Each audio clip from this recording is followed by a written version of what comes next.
Hi guys! Welcome back to my channel. For today's video, I will be showing you an overlaid drawing in Google Earth. After plotting the lot along with its adjoining lots, I imported or overlaid the drawing into Google Earth to visualize its approximate location and also check the land use of the area. This method really helps in verifying if your plotted data matches the actual terrain and surroundings.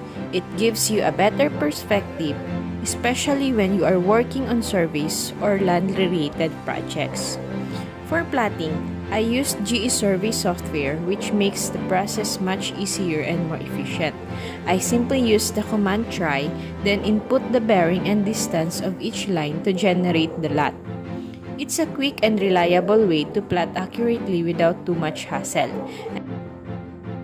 And that's it for today's video. I hope you learned something.